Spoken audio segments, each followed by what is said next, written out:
But I love the guitar, and when I heard it, I forgot all about painting and everything. I just wanted to play the guitar. and that's all. I couldn't think of anything more beautiful, if it comes down to that.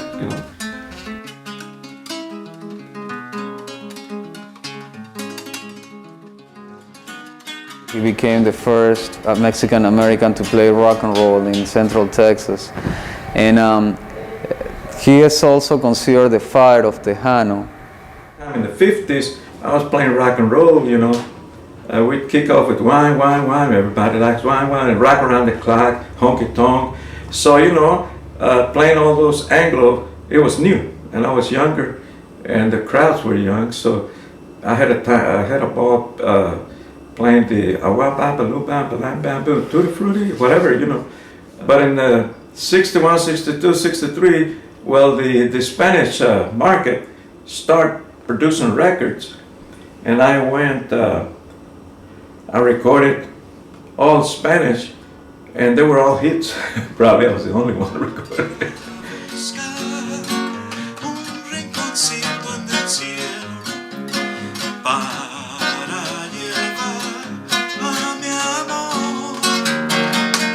To me, the most important thing about Manuel Donley is that Tejano, especially at the time when he made this release, was a music that had a lot of accordion and it had very simple orchestration.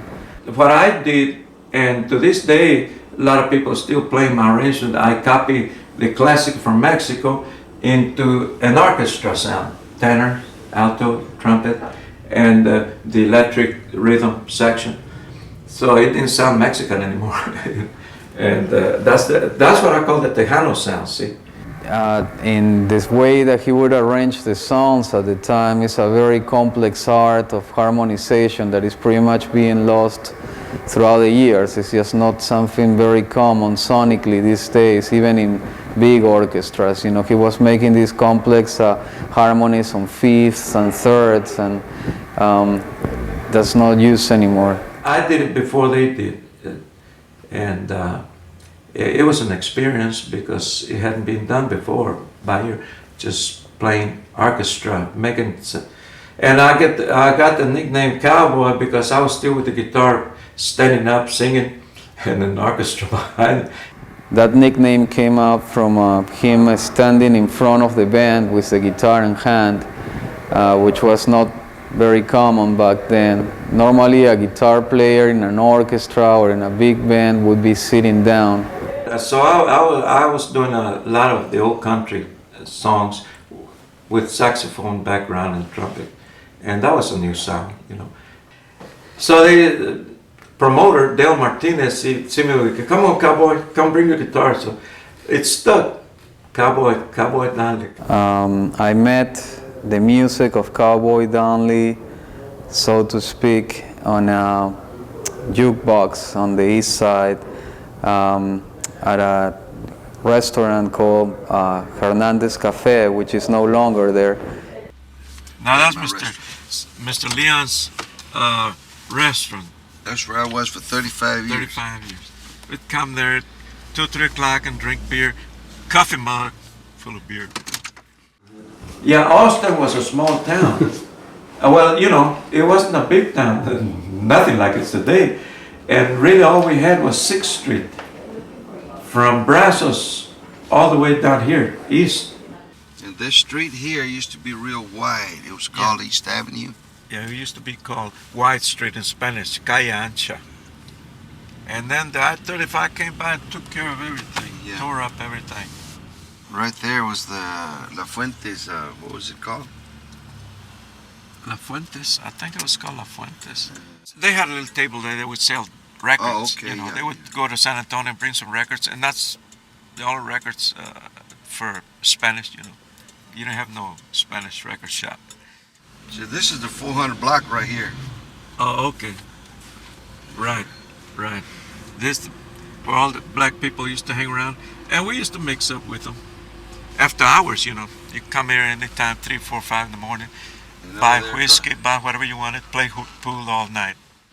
But that's the old barbershop. Yeah, right there. that's my old man's barbershop. Well, it's got a historical marker on it. If you could only talk, Yeah, I know. you would hear my first chord there.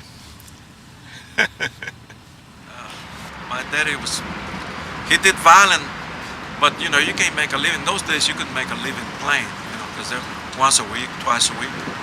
So you had to have a job. And he was cutting hair. I would help him every now and then, but that wasn't my bag. And we used to do a lot of practicing in the back room. Golly, it's changed. It looks different, doesn't it? Yeah. The floor looks nice. And I used to lean in here, back, right here, everything. Kill time. Yeah. Waller Creek, I used to look down that water and daydream like mad, you know, on the lazy afternoons, you know. Just And Manuel Donley was telling me one time that the strings on the guitar, he didn't have any money to buy yeah. the strings, so he would peel those off the screen you know, doors. Screen wire. Wire is a wire. It's Just a fill wire. in that empty gap. And Roy's Taxi, you know, that taxi company, they used to have their office right here behind. That's where they started in the 40s. Right there behind, close to the alley. And even Lyndon Johnson used to come and gamble there every night. Yeah, it was card games going on all night, and Lyndon Johnson was one of the guys, regular guys, you know.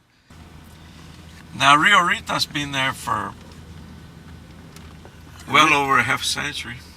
Rio Rita opened up in the 40s. And the guy that named it Rio Rita, it was in the mid-50s. Okay. I think it was in the mid-50s. Uh-huh. And now guess who did that? You tell me. Your brother-in-law. Oh, really, Carlos? Okay, now we're going to go see the Palladium. The Palladium. Yeah, I think Carlos and Raymond were involved. Yeah. It was called Donley's Palladium. Yeah, As we where used to every- perform there on Fridays till they would always have guys cut up and everything. Finally they shot one guy right in front of us.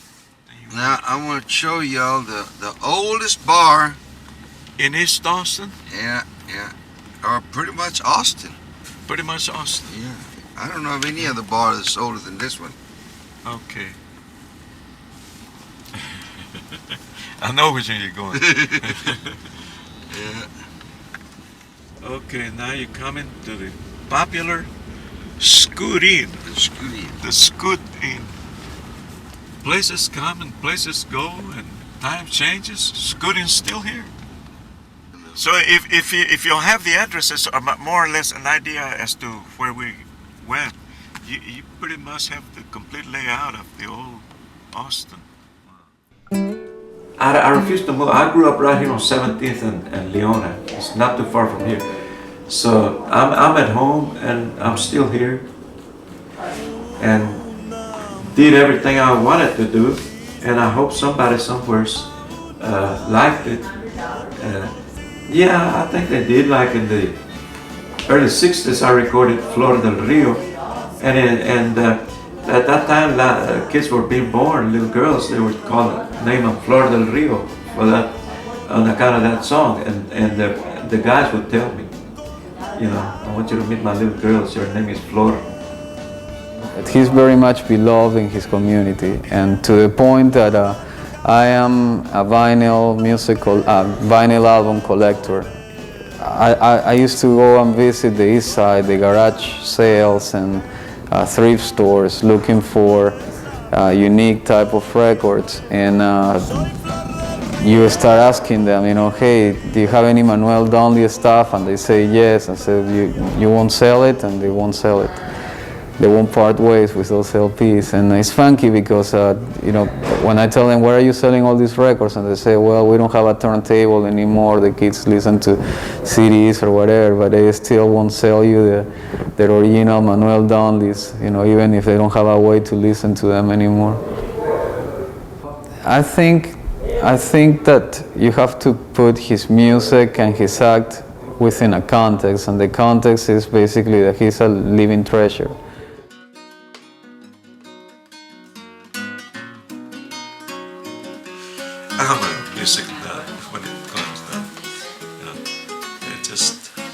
could have been something else. But I'm glad I wasn't. Because I like to hear music. I like to hear music.